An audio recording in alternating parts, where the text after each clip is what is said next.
Today on an all-new Dr. Phil. I've been ghosted over 8 times. She says her dates keep disappearing. Is a pattern developing here? I don't know why they're ghosting me. I am beautiful, I'm smart, I'm talented. So is it possible there's something you're doing? Now, You need to date a therapist. a ghost of Brittany's past Hey, Casper. is here to tell all. You start seeing some red flags.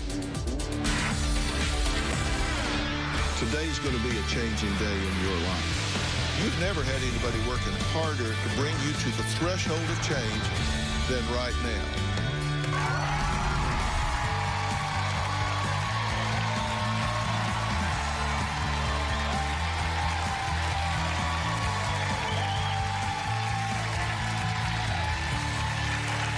Now, I have a question for you. By show of hands, how many here consider that you have been ghosted?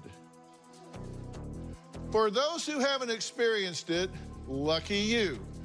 Ghosting is when someone you've been dating ditches you without warning. Just poof. They just disappear with no explanation, no closure, nothing. Just all of a sudden, they just fall off the face of the earth. Now, in today's dating scene, being ghosted is a phenomenon that approximately 50% of men and women have experienced. Those of you in the audience who have been left hanging, then let's try to text your ghost. Text your ghost and ask them why they ditched you, and tell them you're with Dr. Phil and he wants to know. Now, later, we're going to check in and see any of these ghosts reappeared, and I'll be happy to talk to them if they do. But first, while this is happening, I want to meet Brittany. She says that she's been ghosted not once, not twice, but 8 times. She wants to know why she keeps scaring these men away. Take a look. I feel like there's no reason why I shouldn't have a relationship. I am the type of person that when someone shows me affection, I'm all in. I like to text all the time. I like to just talk to them all the time. The first question I always ask is, do you have a girlfriend? Do you have a girlfriend? I met a guy, we had a great date, and then a week later, I went to his house and made him breakfast. So I went upstairs to his bathroom, and I saw 2 different types of shampoo. One was for a woman, and one was for a man. And I got suspicious. I just said, are you sure you don't have a girlfriend? He goes, no, I already told you that. And I look over at his calendar, and I see a girl's name on a Friday, and it is circled. And when I left, I said, are you sure you don't have a girlfriend? And then that's when he ghosted me. I met a guy at a seminar named Bricklin, and we hit it off. At dinner, I felt like we had a connection, so of course I asked the question that I always ask, do you have a girlfriend? And he said no. We talked a few more times, and I asked him one more time, do you have a girlfriend? And he didn't answer. And I followed up with another text that said, do you still want to go on the date that we planned? And he never texted me back, so that's when I knew I was ghosted. I need Dr. Phil to help me figure out why I keep attracting men who are gonna ghost me, who are lying, and who have girlfriends. Because I'm done with the guys who are ghosting, and I need a relationship. Okay, so you have to have a theory. Why 8 times? Why do you think people have bailed on you 8 times? I have no theory because I am beautiful, I'm smart, I'm talented, I'm going after my goals. I can cook just a little bit, I mean, maybe 2 or 3 things, but I mean, I'm nice, so I have no theories. I don't know why they're ghosting me. Okay, but let me ask you this. Let's say you get up in the morning. Okay. And you go and stop by the grocery store. And you get in just a big screaming argument with somebody over there that works at the grocery store. Then you get in your car and you drive to the cleaners. Okay. And you get in a big screaming argument with somebody over there. Let's say you run by the church where you do some volunteer work. And you get in a big screaming argument with somebody over there. Is a pattern developing here? Yes. Would you say there's a common denominator? Maybe me, maybe the people are not having a good day. Well, what's at every one of those places? Me. You've been ghosted 8 times. Yes. And you're involved in all 8 of them. Yes. So is it possible there's something you're doing that's alienating people? Is that just, I'm not saying, I just met you, I don't know, I'm just asking. I honestly, it's because a lot of these guys who are on dating apps have girlfriends already or they're talking to someone already and I find out and they don't like that. Really, you don't consider that it's something you're doing? No. Really? How is that something I'm doing when they had a girlfriend the whole time? Well, let's take a look. Okay, we'll call this Ghost 1. Okay. April 13th, Ghost. I'd be honored to take a pretty girl like yourself out. Brittany, I have a question before we go on a date. Do you have a girlfriend? Be honest. Ghost, I don't have a girlfriend. After their date, Brittany, I had a great time. Ghost, I did too. You have a beautiful smile. Brittany, are you sure you don't have a girlfriend? I don't want to start liking you and find that out. Ghost, I answered that question already. Yes, you did. Sorry. Good night. After breakfast date, April 25th, Brittany, hey, is everything okay? Ghost, yes. Why are you asking? Because you haven't really been texting. Well, I've been busy with work. Are you sure you're not talking to someone or have a girlfriend? Or if you don't want to talk to me anymore, just tell me. I'm a big girl. Ghost, oh my God.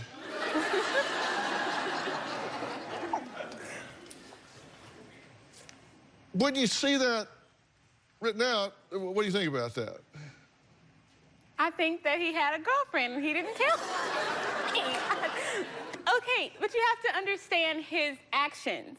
During this time, he was texting me, good morning, and good morning, and then the good morning started fading. When you're not texting me good morning, you're texting somebody good morning. So then I started thinking, okay, maybe he has a girlfriend. Like, maybe that's the problem. Because it's happened to me in the past. So with my trust issues and a little bit of that mixed in, I had to ask him. Okay, so what happened after the OMG? I think we stopped talking. I'm pretty sure we stopped talking. Yeah. Yeah. You don't think there's anything in there that maybe bothered him at all? Maybe asking him if he had a girlfriend like 3 times. I mean, he answered the question, so you basically called him a liar. I guess. I didn't say, yeah, I can see that, yeah. During this time, you went to his apartment and cleaned it. Yes. Uh-huh. Yes, I cooked for him. He was eating cereal. He told me that he ate cereal all the time. So you went over and cleaned his apartment? Yes. And made him breakfast? Yes. And you cleaned his bathroom? No, well, yeah, I kind of like needed to go to the bathroom, but I kind of needed to, you know. So I just cleaned while I was in there, yeah. And what'd you find in there? I saw some women's shampoo, and first I was like, okay, maybe he uses women's shampoo, that's fine, but then I saw men's shampoo, and I'm thinking, wait a minute, like, there shouldn't be 2 different shampoos in here. Okay, and you'd been dating him how long at this point? Oh, no, it was probably just like a week and a half. Okay, so in a week, you're in his bathroom inventorying his toiletries. No, I noticed things like that. So I just happened to, like, look at his shower. It was nice. It was clear. I looked in there and saw that, and it just caught my eye. Yeah. I see that. And how old was he? He was 33. Okay, he's 33. Mm-hmm. Now, he might have been born at night, but it wasn't the night before you met him. Right. So he probably had relationships before he met you. Yeah. But she's not leaving her shampoo. Or he should throw out the shampoo. If, I mean, what are you keeping her shampoo for? I wouldn't keep my ex-boyfriend's shampoo. So you say that guys who ghost are just cowards? Yeah, they are. I really feel like they're cowards. That they should explain why? Yes. They're going. A quick text, I mean, just to say, hey, I don't think this is gonna work. Something like that, rather than just like leaving me hanging. 8 times. 8 times. Yeah. All right, well, coming up, we're gonna meet one of Brittany's ghosts. We're gonna find out what he has to say next.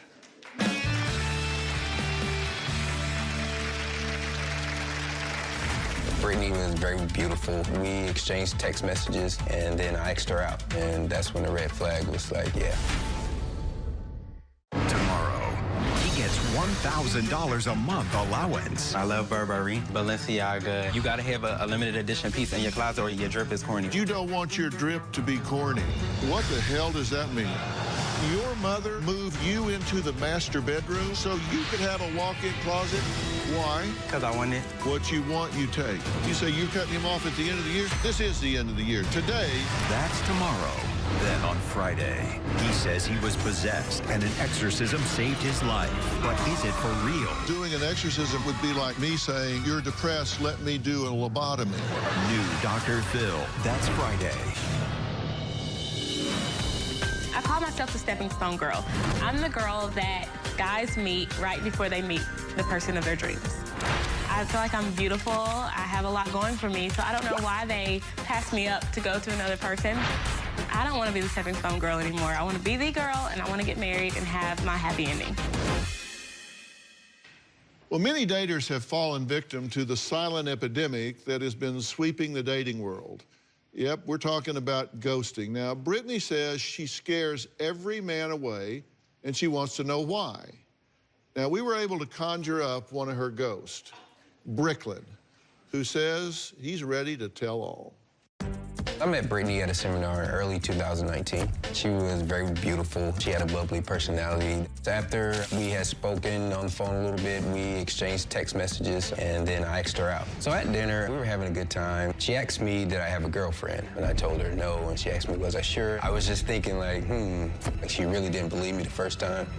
After that date, for about a week, we exchanged a couple more text messages. In one of her texts, Brittany asked me again if I was sure I didn't have a girlfriend.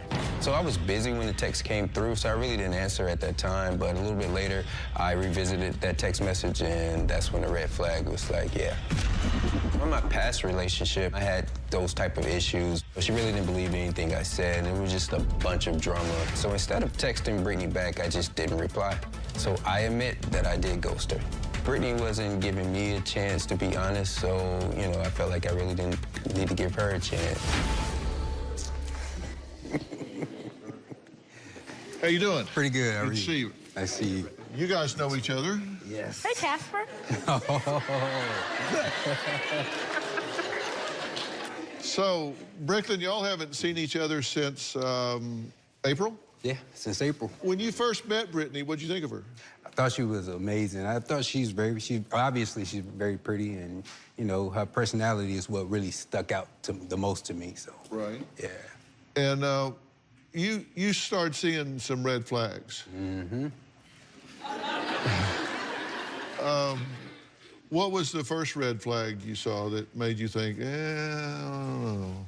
Well, the whole thing, she kept asking me, did I have a girlfriend? Yeah. Okay. It was a sign of trust Did you? issues. No, I didn't have a girl. See? You see?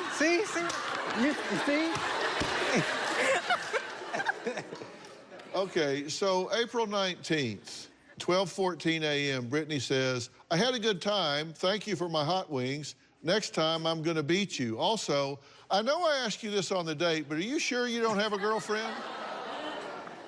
Now, this is the first date, right? Right. May 2nd, 8:29 p.m., Brittany, hey, is everything good between us? You don't have a girlfriend or anything. Yeah, because he stopped texting as much, he stopped calling as much, so somebody was getting his attention. May 8th, 11:36, Brittany, you never answered my question. And I hate when guys start backing off and don't tell me what's going on. So if there's a problem, please just tell me. Bricklin, just a little busy right now. May 10th, 5:57 p.m., Brittany, hey, everything good? Bricklin, yeah, just busy. Brittany, okay, did you still want to meet up and go to the movies and then bowling? Crickets after that. He never responded to that.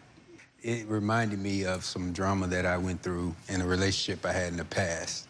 Don't just stop texting me or stop calling, and then here I am wondering what's going on. And, you don't leave somebody on red like that. Just say you didn't want to go. Don't be a coward about it, Oh, okay. Well, you're right, I do apologize for not responding to your text. In none of those messages, you never said, you keep asking me if I have a girlfriend that's bothering me. You never said that. Right, Dr. Phil?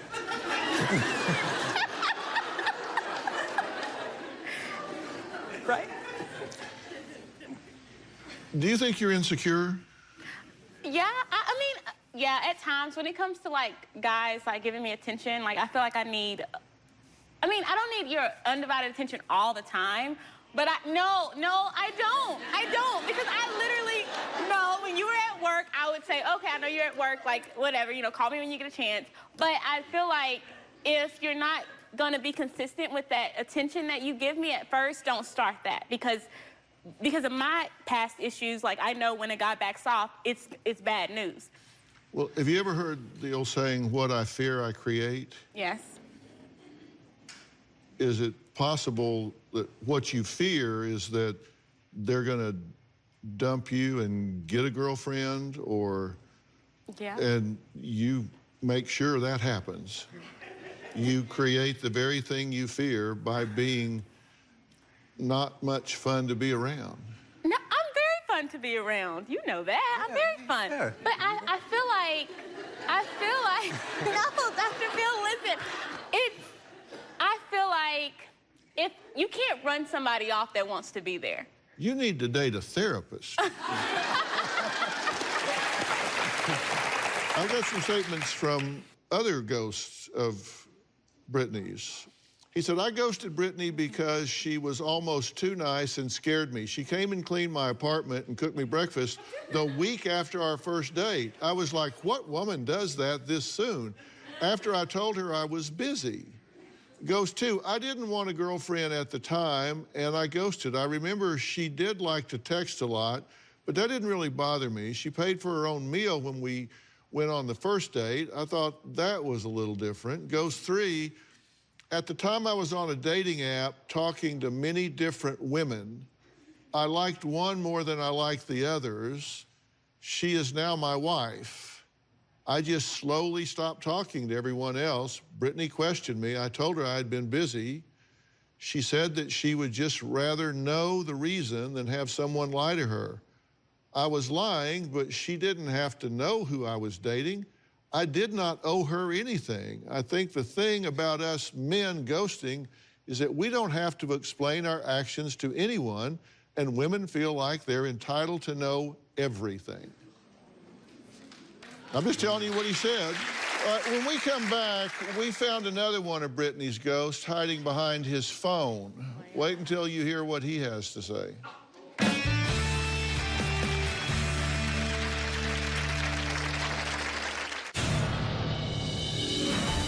When I suspect a guy is lying to me about having a girlfriend, I get on social media and I immediately do my detective work. I type his name in, and then I look for girls who are constantly liking his photos. I look for girls who are commenting. I look at their pages to see if he's commenting. I'm not just paranoid or jealous. I know a lot of these guys are trying to play me, and because it's happened to me so many times in the past, like I can recognize it within a second. Well, Bricklin says he ghosted Brittany because of her trust issues. Have another one of her ghosts joining us on the phone today. He wants to remain anonymous, which I respect. So are you there? Hey, Doc, I'm here. Thank you for joining us. I really appreciate it. So how many times did you date Brittany? It was brief. We met one time at a party. You know what I'm saying? That was like a little kickback at, one of our mutual friends' house. And we hung out for a little bit at the party, and after that, we texted for a while, and it kind of just ended shortly after that. We didn't really do dates and, get to that point. Yeah, you said her text messages were a red flag to you. What was the problem? Oh, man, it was like a number of them, Doc. Like, it was kind of like the back-to-back text messaging before I can even respond to one. And it just seemed like it was like a lot of pressure being put in those text messages initially. Right. So you felt she was a little aggressive? Very much so. Very much so. Right. So what words of advice would you have for her, since just being honest, you're not going to see her again, she's not going to see you. If you were just trying to, be a brother and give her advice to help her, what would it be? I would honestly say, Brittany, I think, you are a good-looking young woman. You do have, from what I've, seen, you have a good head on your shoulders. I would say as young people, we kind of have this vision in our head of what things should look like, and we have a timeline of when we should get it. But I think they just live life, like learn people and enjoy them for who they are. And if, the chemistry is there, it's there. Yeah,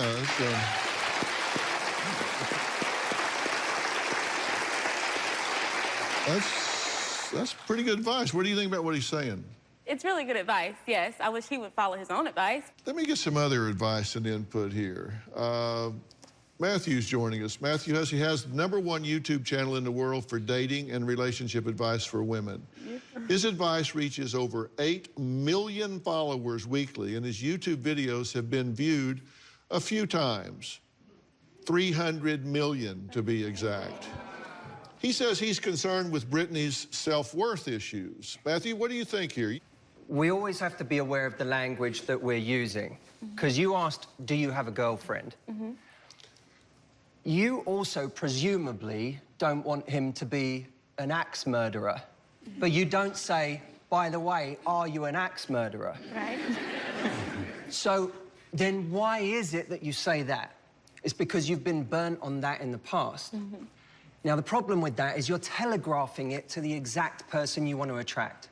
It's kind of like in a dating profile when someone says, no hookups. That doesn't invite people who don't want to hook up. All it does is show your scars. It says, this has been my problem in the past, and I'm now telegraphing it to the world. So you're telegraphing all of your insecurities right off the bat. Here's my concern. You get shown a little interest, and then you go all in based on a little interest. Yes.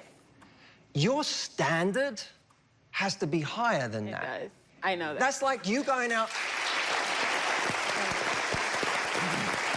That's like...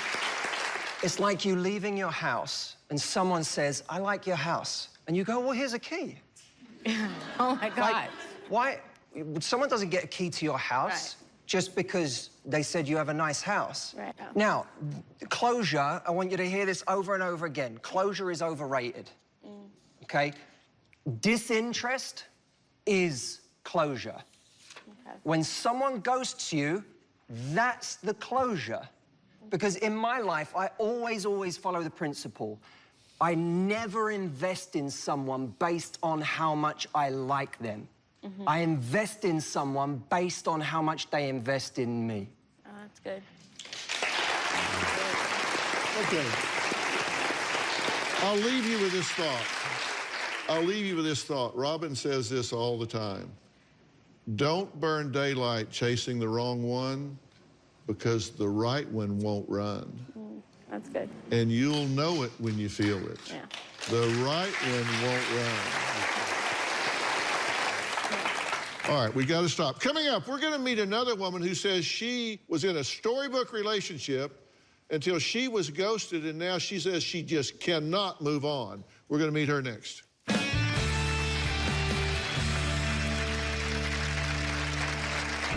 I dated a man for over a year. I spent approximately $2,700 to help him move. I bought him about 14 watches. He told me he loved me up until the day he ghosted me.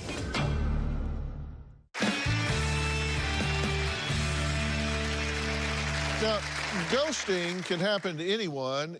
My next guest, Diane, says she was in a loving relationship for 5 months, but then her boyfriend vanished into thin air, ghosting her and her mother, Marlene. Take a look.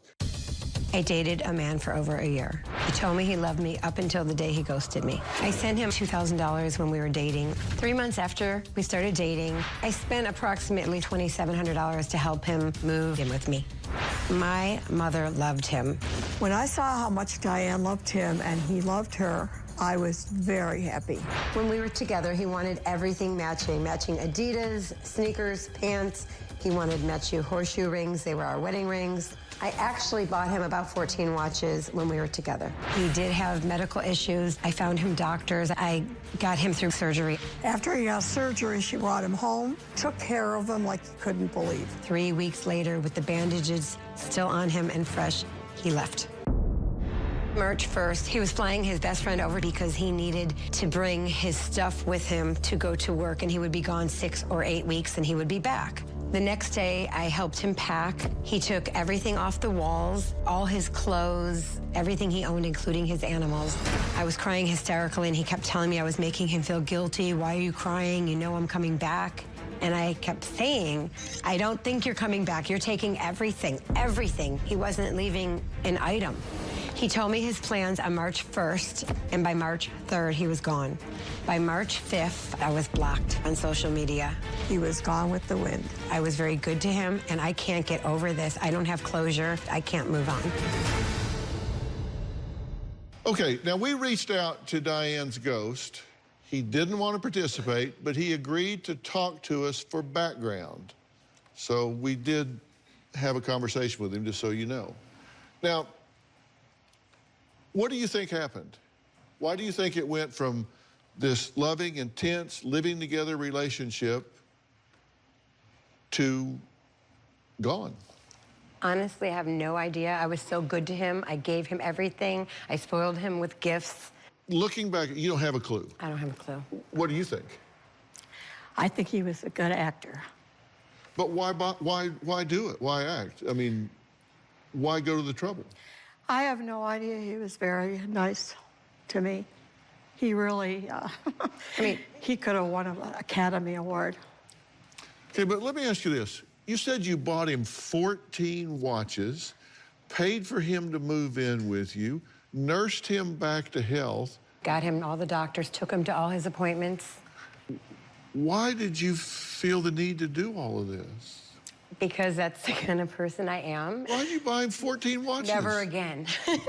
Well, I'm glad to hear that. Never again. Why were you doing that? What made you feel like I need to do this? I knew he loved them. He collected watches, and he liked jewelry and Oh, he stuff. already had a collection of watches? He had 3 when I met him. So now he has 17. Something like that. Well, we did speak to Diane's ghost. We're going to tell her what he had to say next. Tomorrow on an all-new Dr. Phil, he gets $1,000 a month allowance. You gotta have a limited edition piece in your closet or your drip is corny. You don't want your drip to be corny. Yeah. What the hell does that mean? That's tomorrow.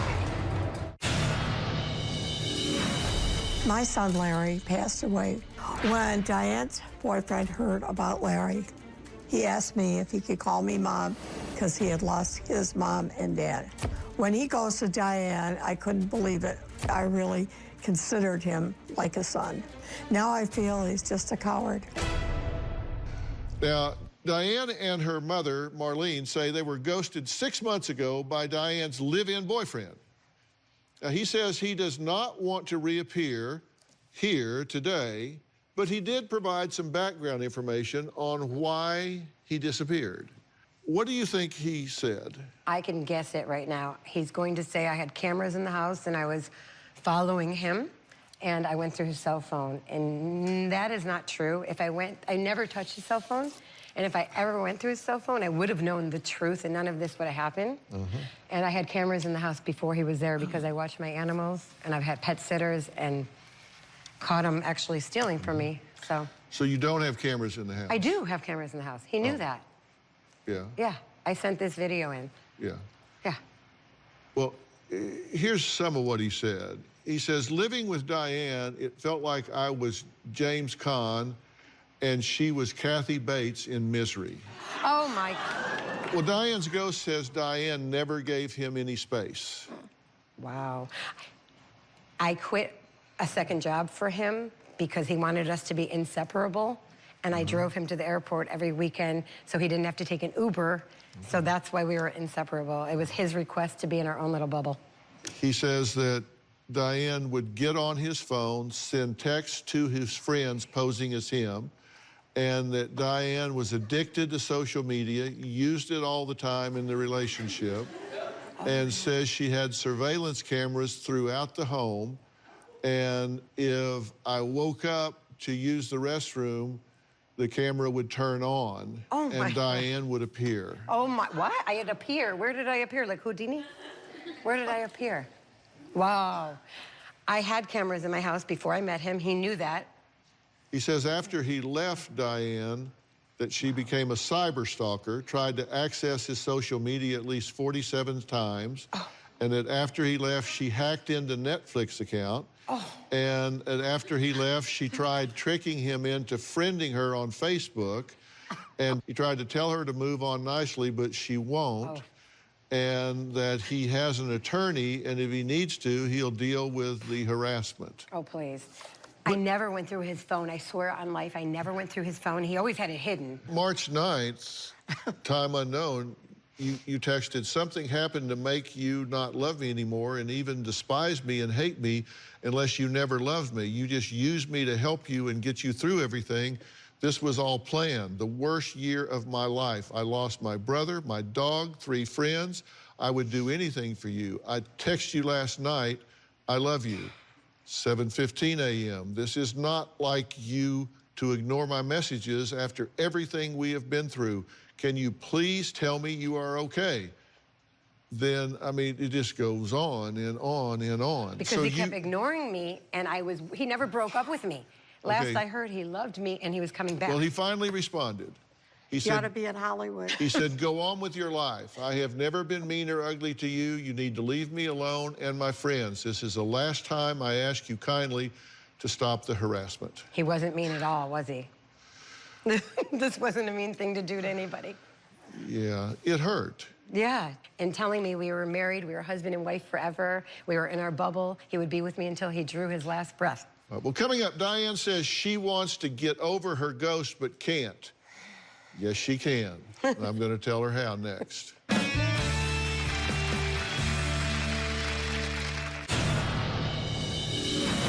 My boyfriend never explained what happened, why he left. I actually found that out on my own. One night I decided I'm just gonna chill and watch a Netflix movie. I turned on the TV and next to his name was his ex-girlfriend. He left her to come to me and then he left me to go back to her. So I think the only person he loves is himself. Diane says the act of being ghosted is nothing compared to the curse that haunts her after being ghosted with no closure. And, you know, look. Come on, Dr. Phil, say it. Well, I am going to say it. And, you know, Matthew said it earlier. Closure's way overrated. Sometimes you win, sometimes you learn. It becomes tuition if you learn from it. It becomes penalty if you don't. From it. You have learned from it. So you have to understand, I'm going to take this a step at a time. And unless you turn it loose, it will make you bitter and resentful for the rest of your life. And it will cause every man you meet from now on will pay the penalty for this guy that came before them. You can learn from it, but you've got to turn it loose. When you decide it's over, then you can start to heal and move on. Decide it's over. Give yourself permission, say, got burned. Today. I'm moving on. Today is the day. And that is a choice. Forgiveness is a choice. Now, earlier I asked our audience to reach out to their ghost. Anyone see a ghost? What's your name? Christy. Christy, did you get a response? Yeah. What'd he say? He said that you could call him. He said, I can call him? Let me ask you something. How long were you with him? It was about 2 to 3 months. 2 or 3 months? Yeah. I just said to her that she can end this. Did you understand what I was saying to her? Yeah. Have you ended this with your ghost? Yes. It doesn't affect me. It doesn't affect you? No. You've closed that book? Yes. Choose to end it today. That's what I'm telling you. All right, I don't want to talk to him. You've moved on. I don't want to open that book. Okay. All right. All right. We've got to move on. Coming up, just how healthy am I? Thanks to DNA, I'm about to find out. This should be very interesting. That's next. Now, if someone in your family has had an illness or disease, do you ever worry that you could get it too? Well, now there's a way to find out if, in fact, you are at risk for developing certain conditions based on your genetics. And that is so important, in my opinion. So joining me to explain is Jessica Greenwood. Now, she is a genetics consultant with MyHeritage. So welcome. I really appreciate you being here. I find this really intriguing. And I understand that MyHeritage has a new at-home test that gives you health reports based on your DNA. So tell us about that, because I think this is critical. Dr. Phil, I'm really excited about this development. It's the MyHeritage DNA Health Plus Ancestry Kit. So MyHeritage can now test not only your ethnic origins, like we did for you last year, right, but also your genetic risk to develop certain health conditions. So how does it work? So the MyHeritage DNA Health Kit is really simple and easy to use. You just swab your cheek, send in your sample, the results are analyzed in the lab, and then sent to you directly via email within a few weeks. Right, and I really wanted to find out about my health risks, so I'm really excited to see what you did find out, because I did this. So tell me what you found out, and it's okay, no secrets, it's okay to say whatever. Well, Dr. Phil, your DNA shows us that you are quite healthy for a 69-year-old man.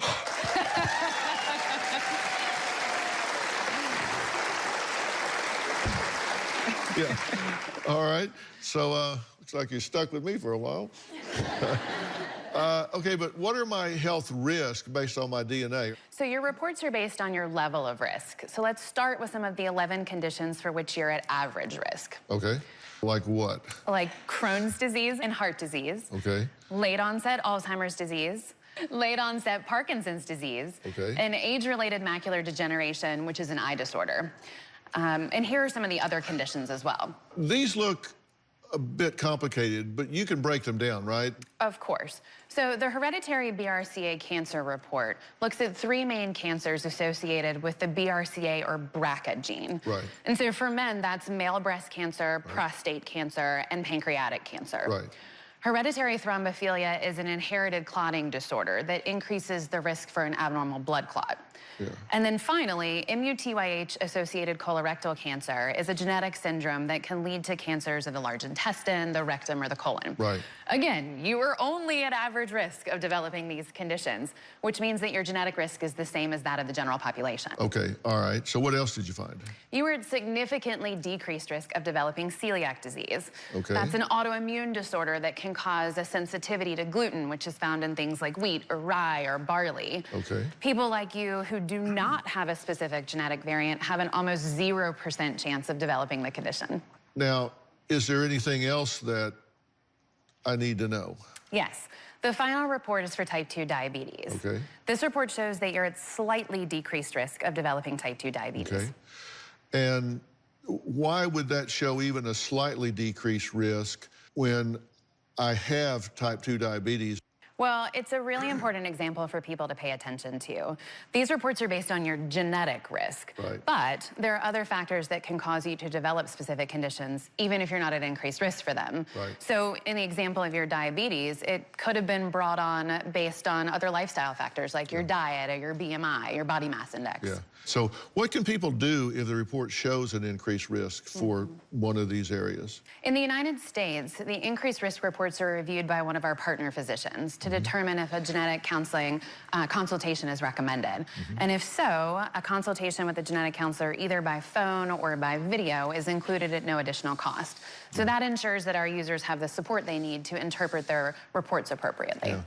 You know, I think knowledge is power, and I think everybody should learn about their own genetic health risk. Well, it certainly doesn't replace regular medical checkups. It can definitely give you specifics that you can discuss with your doctor.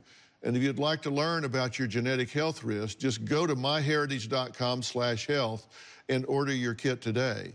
And I did it, so I can tell you it's really interesting and it's so easy to do. And just for my viewers right now, I arranged for everybody to get 50% off for your MyHeritage DNA kit. All you have to do is type in the code Dr. Phil. I want to really encourage everybody to do that. So I want to thank all of my guests today, and a special thanks to dating expert Matthew Hussey, and also a special thanks to Jessica Greenwood. and my heritage. Now, before I go, one of the great things about social media is it allows me to hear directly from you guys. And I just love this tweet from Gwynnie, who wrote, I have watched almost every episode of your show since I was 10 years old. Get a life. No, I wanted you to know that you inspired me to become a child psychologist, and I thank you for that every day. Well, I'm glad to hear that. Thank you for watching. Keep those tweets, Instagram, and Facebook messages coming, because I do look at them. We'll see you next time. Jessica, thanks so much.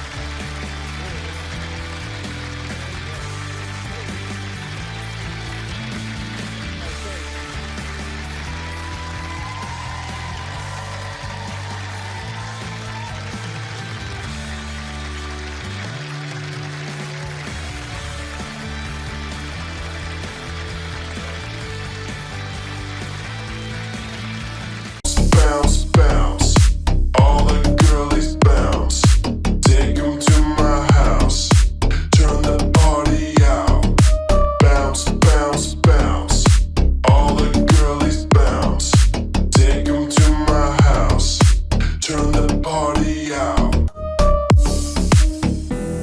You warned me 1,000 times, memories can kill ya, but I didn't hear ya. I thought that I could fly, but woke up on the asphalt. I swear there was the last time. I've always been naive, call it.